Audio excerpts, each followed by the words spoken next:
question has asked that we find the derivative of this function. So what do?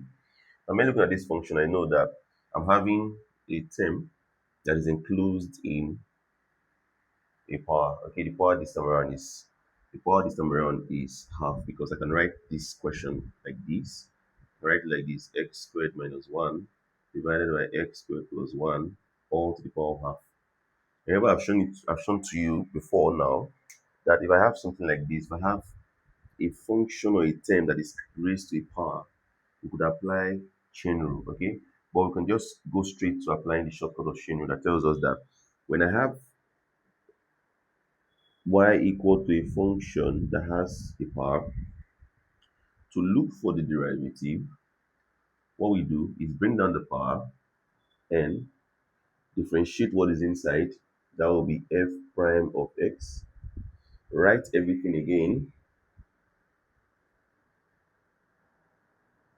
remove one from the power.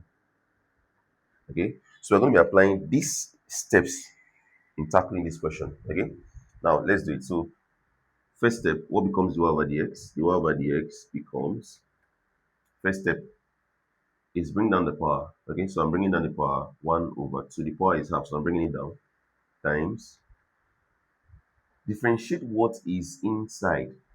Okay, of course, what is inside is a fraction. And remember, to differentiate this fraction, I have to apply quotient rule. Okay, so let's apply quotient rule. Quotient rule tells us that we differentiate the top, we keep the bottom, differentiate top minus, keep top, differentiate bottom, divided by square of the bottom. So let's do that.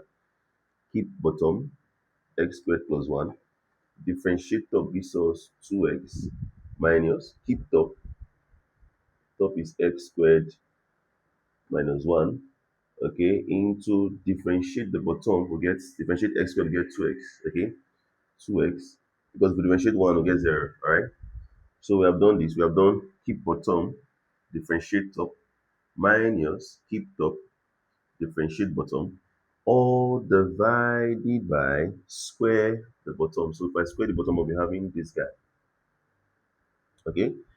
Then this is, we have kept the power half, differentiate what is inside this. Then the next step will be to write what we have again. So let's write what we have again. X squared minus 1 over x squared plus 1. We have written it down again. Subtract 1 from the power. And that's the last step. Subtract 1 from the power, so it becomes 1 over 2 minus 1. Okay? So at this point, next thing we're going to do here is to try and see if we can simplify what we can do here. We have performed the step, but we have to simplify it. So let's go. If I wanted to simplify this, what do I do? Okay, so dy over dx therefore becomes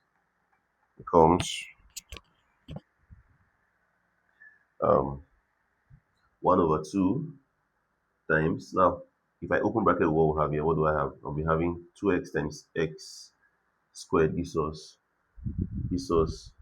2x cubed, okay? 2x times 1 gives us 2x.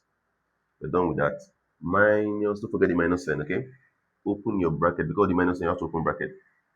2x times x squared, 2x cubed, okay? 2x times minus 1 minus 2x, close it, okay? We're done the top, divided by, do not expand the bottom, just leave it that way. Don't expand it, leave it like that, okay? The reason why you don't need to expand it yet is because there might be common terms at the top that will aid you to, cancel out. So don't need to expand the bottom. So what we have here, we have x squared plus 1 all squared, okay? Now, this guy is still x squared minus 1 over x squared plus 1, okay, to the power of minus 1 over 2, okay? All right. So again, the derivative therefore, dy over dx becomes half is still there, 1 over 2, okay, times what we have here. We have 2x cubed plus 2x. Now I'm going to open bracket with the negative sign here. So negative times positive gives us negative. Negative 2x cubed. Negative times negative gives us positive. Positive 2x. Okay, divided by x squared plus 1 squared. We close it. Okay, now multiplied by, okay, we can multiply by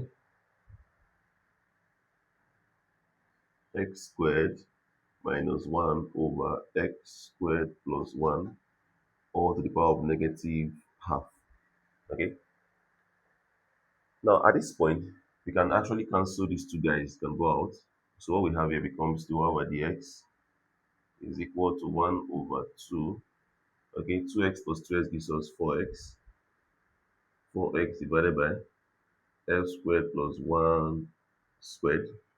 Okay, multiplied by x squared minus 1 over x squared plus 1 or negative 1 over 2. Okay, now at this point you can see that what we have here, we have common terms here. In indices, remember, you can cancel these two guys first of all. So what we have here becomes 2x over x squared plus 1 squared times. In indices, we can separate the powers, okay?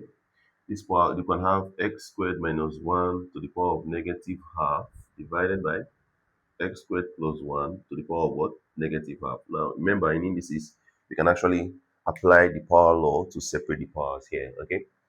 Now, you can see that these two are the same. So we can actually apply indices here to give us 2x over, okay? 2x over, these two multiplies, when these two multiplies, we'll be having x squared plus 1. Then what we do is to add the powers. We have 2 negative 1 over 2 times. Remember, if this guy should come down, we're going to be having x squared minus 1 to the power of positive half. Remember that if we have a negative half, this term has a negative power half. When it comes down, according to indices, what happens is that the power sign will change. All right. So that's what happened here. So you can go somewhere and just just subtract. Okay. Subtract. We have 2 minus 1 over 2. You do the subtraction. We're going to be having 4 minus 1 over 2. This gives us 3 over 2. Okay. So the power here is 3 over 2 when we subtract. Okay. So what we have here, we have is equal to 2 divided by 2x, rather, divided by the power here is x squared plus 1 to the power of 3 over 2, then into x squared minus 1 to the power of 1 over 2. Okay, so at this point, this is the best simplification you can get actually. Okay, so that is the answer. Okay,